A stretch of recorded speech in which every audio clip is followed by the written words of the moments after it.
안녕하십니까. 한 주간 통일 소식을 전해드리는 피스인사이트의 이영아입니다.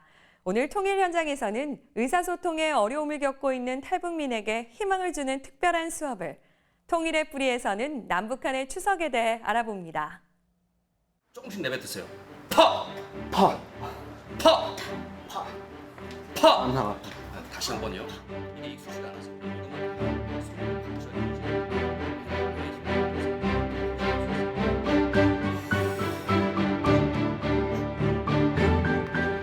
분명 우리는 그것은 이렇게 말했는데 남들 듣기에는 그것은 이렇게 들리니까 나름대로 젓가락을 입에 이렇게 벌리고 물고 발음도 해보기도 하고. 북한에서 쓰던 그 발음과 여기서 하는 발음이 좀 달라서 어떨 때는 통화를 하는데 잘 못 알아들으시더라고요. 우리가 막 좋아서 대화를 하면 한국 사람들 지나가다가 혹시 싸움하지 않는가 이렇게 보거든요.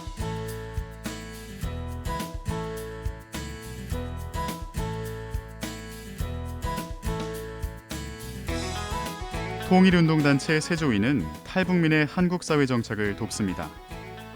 일상에서 종종 말이 통하지 않는다는 탈북민들의 고충을 듣고 마련한 언어 교육을 소개합니다. 좀 발음 쪽에서 많이 좀 애를 먹고 있어요. 발음이요? 네. 탈북민들은 말투와 어휘 때문에 차가운 시선을 받기도 합니다.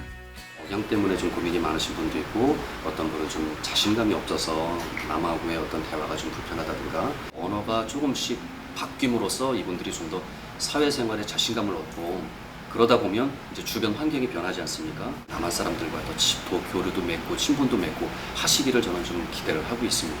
과정을 드린 거 좀 연습해 주세요. 네, 그날밖에 못했어요. 그날밖에 못했어요. 판도라는 여러 가지 불행이 들어있는 상자를 갖고 와 뚜껑을 열어놓았다. 이 상자는 신들이 보낸 훌륭하고 마음을 끄는 선물이었기 때문에 인간들은 행복의 상자라고 불렀다. 그런데 이 상자에서는 온갖 잘하셨어요. 소리도 지난번보다는 훨씬 더 크게 자신감 있게 하시는데요. 연습을 아주 잘하셨어요. 살짝 한번 올려볼게요. 그러면 판도라는 판도라는 여러 가지 불행이 들어있는 상자를 갖고 와 여러 가지 불행이 들어있는 상자를 갖고 와 뚜껑을 열어놓았다. 뚜껑을 열어놓았다. 생활하실 때 좋은 호감을 느끼게 하고 사람과의 대화에서 좀 부드럽게 원만한 관계를 유지하자는 목적이잖아요. 그렇죠? 탈북민들의 한국 표준어 억양과 발음 교정을 돕는 저는 사실 방송국에서 활동하는 성우입니다. 처음 수업을 들어왔을 때 북한에 온 것 같았습니다. 여기 강의실 들어왔을 때. 그러니까 자연스럽게 수십 명의 분들이 다 얘기를 나누시는데 그게 다 북한 언어지 않습니다. 특히 이제 한국문 쪽에. 처음에 들을 때는 굉장히 낯설다는 느낌이 저조차도 그렇게 드는데 다른 일반 국민들이야 오죽하겠습니까? 근데 이걸 계속 반복해서 듣고 하니까 그냥 일종의 우리 지역 사투리 듣듯이 편안하게 이렇게 듣게 되더라고요. 친근하게도 들리겠고. 제가 그때 그 발음표 드렸나요? 네, 가나다. 그거 좀 하셨어요 한번? 40번 했어요. 아 그래요? 잘하셨습니다. 탈북민들의 강한 의지와 적극적인 참여에 감동받을 때도 있는데요. 동화구연, 자기소개, 상황별 대화를 통해 탈북민들의 표준화법 구사 능력이 빠르게 늘고 있습니다. 여러분 안녕하세요. 오늘은 제가 여러분들에게 행복이란 무엇인가 이런 것을 말씀드리고 싶습니다. 저는 지금 내가 잊어버린 딸을 찾으면 이 세상에 정말로 무한히 행복한 사람이 될 수 있다고 생각했거든요. 그런데 전 지금 현재 딸도 찾지 못했고 딸 소식도 모릅니다. 그리고 저는 월세집에서 살고 있고, 그런데 여러분들 보시기에 저는 어떻게 행복해 보이나요? 네. 예, 저는 지금 매일매일 너무나도 행복하거든요. 이렇게 봤을 때 사람마다 행복의 기준은 다르다고 생각합니다. 또 정답도 없고요. 북한 그 주민의 특성이에요. 어떻게 오케 이렇게 하고서 이렇게 약간 거기에 억양이 좀 센 편이거든요. 그래서 말씀하실 때 좋아요. 설득력도 있고 호소력도 있고. 강화호 선생님은 좀 이렇게 남들 앞에서 이렇게 대화를 하면 사람들이 얘기를 잘 들을 것 같아요. 쏙쏙쏙 호소력 있고 호흡을 너무나도 자연스럽게. 먹고 사는 문제가 전부가 아니다. 공중에서 성욕을 잃는 것은 갈매기들에게 망신이요. 억양을 부드럽게 고치는 것뿐만 아니라 자신감 있는 자세를 갖는 것도 탈북민 언어 교육의 목표입니다. 큰 소리로 남자분이시니까 남자 같은 경우에는 좀 자신감이 좀 있어야 돼요. 일단 그게 없으면 계속 아무리 해도 중얼중얼하면서 거기서 벗어나질 못하거든요. 그러니까 저를 한번 따라하십시오. 자, 허리를 좀 활짝 활처럼 피세요.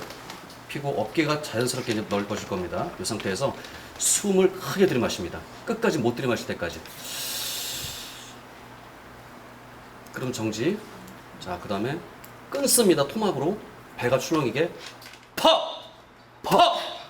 팍! 배가 움직여요. 팍! 팍! 팍! 팍! 잘하셨습니다. 잘 나오네요. 이제 그 힘으로 계속 매일매일 연습하시는 겁니다. 그것도 이제 이분들이 남한 사회에서 적응을 잘하시면 잘하실수록 이분들이 통일이 됐을 때 고향으로 돌아가신다면 아마 우리 화합을 위해서 이분들이 아마 그런 전도사 역할을 해주지 않을까. 북한 혹은 탈북 과정, 그리고 한국 사회에서 겪는 어려움으로 마음의 상처를 가진 탈북민도 있는데요. 남들이 나를 무시하거나 남들이 나를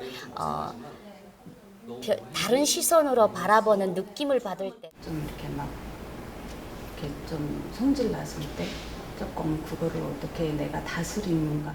세조위에서는 탈북민들의 심리적, 정서적 고립을 해소하기 위해 매주 인성교육을 진행합니다. 탈북인도 우리와 똑같이 굉장히 존귀하고 인간으로서 행복하게 살 권리를 가지고 있고요. 의식의 표면에 있는 부분은 교육을 통해서 되고요.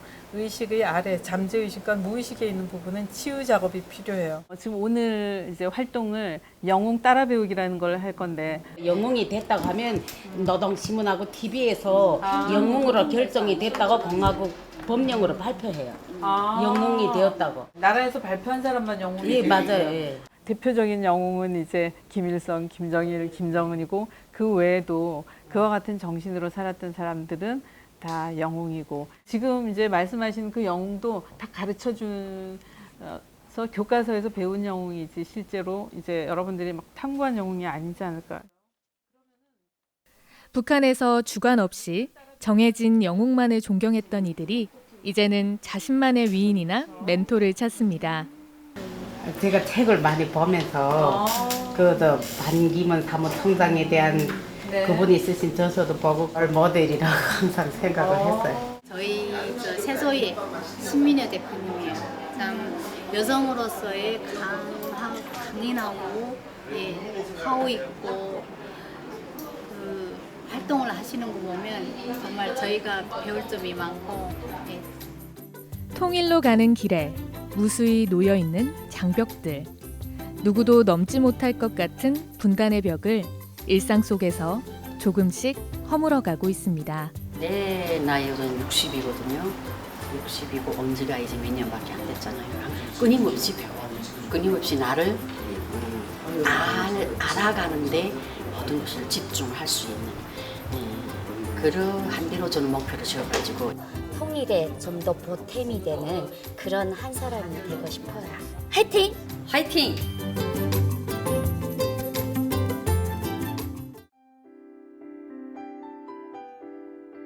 음력 8월 15일은 우리나라 최대 명절인 추석이다.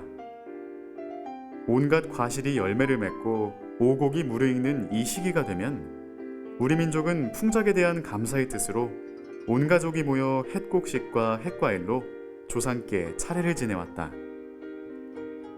하지만 실향민과 이산 가족에게 추석은 헤어진 가족이 더욱 그리워지는 날이기도 한데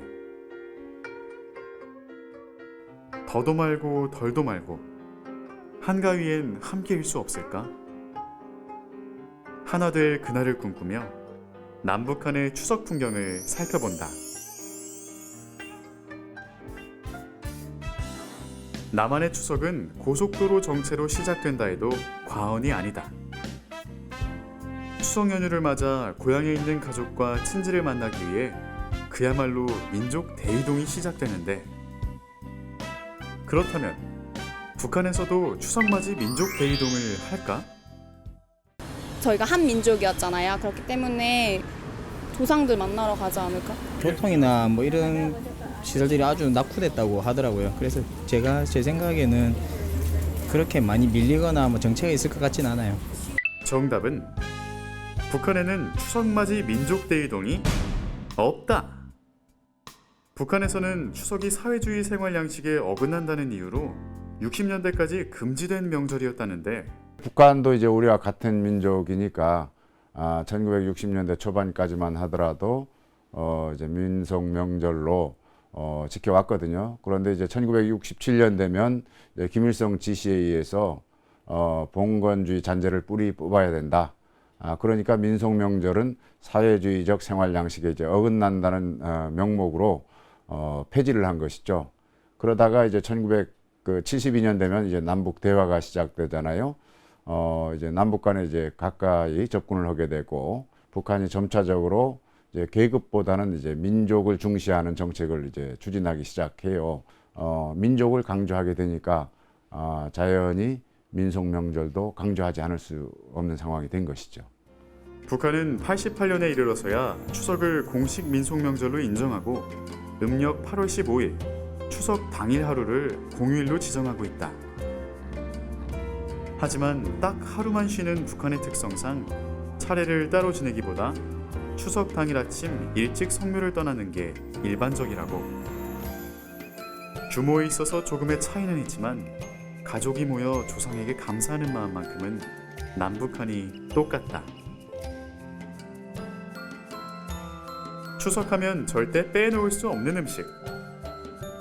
쌀가루를 익반죽하여 각종 소를 넣고 둥글게 빚어냈는데 떡을 찔 때마다 솔잎을 깔기 때문에 이름 붙여진 추석의 대표 명절식 송편이다. 북한에서도 추석이면 온 가족이 둘러앉아 송편을 빚어 먹을까? 굳이 송편은 아니더라도 명절 음식은 해먹지 않을까. 송편 같은 걸 먹긴 할 것 같은데 만두 같은 거 먹을 것 같아요. 정답은 북한에서도 추석날 송편을 먹는다. 이렇게 설잎과 함께 익혀낸 떡이라고 해서 송편이라고 합니다. 다만 송편의 크기가 남한에 비해 2배 정도 크다고 하는데 한 입으로 먹기 좋은 남한의 송편과 달리 북한에서는 단콩, 고구마, 밤 등 여러 가지 소를 넣고 송편을 크게 빚는 것이 특징이다. 재미있는 건 북한에서도 송편을 예쁘게 빚어야 예쁜 딸을 낳는다는 말이 전해지고 있다는 사실. 성묘도 마쳤겠다, 송편도 먹었겠다. 이쯤 되면 모습을 드러내는 것이 있다. 바로 윷가락. 북한에서는 윷놀이를 하면 콩을 만들어서 윷놀이 하는데 여기는 막대기에다가 그렇게 해가지고 하니까 정말 너무 비슷한 점도 많고 놀이가 엄청 재미나요.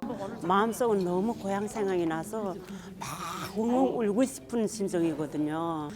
항상 잊혀지지 않은 것이 이 고향에 있는 부모, 형제, 자식들이거든요. 그래서 저는 진짜 이렇게 모여서 즐길 수 있다는 날 자체가 우리들한테는 너무나 좋은 것 같아요. 예로부터 우리 민족은 명절이면 온 가족이 둘러앉아 윷놀이나 씨름과 같은 민속놀이를 즐겨왔는데 이는 북한도 마찬가지다. 오곡이 무르익는 가을철 농민 휴식날에 다채로운 민족 체육과 민속놀이들을 하면서 흥겹게 하루를 즐겼습니다. 그중 눈길을 끄는 건 널뛰기. 북한에서 널뛰기는 여러 가지 규칙에 따라 점수를 매기고 대표 선수가 있을 만큼 사랑받는 놀이라고 한다. 온 가족이 모여 민속놀이를 즐기고 보름달을 보며 가정의 평안을 비는 것은 사회체제와는 상관없는 우리 민족의 전통이다. 한라에서 백두까지 우리 모두가 행복한 추석이 하루빨리 오기를 보름달에 빌어본다. 이상으로 피스인사이트를 마칩니다. 시청해주신 여러분 고맙습니다.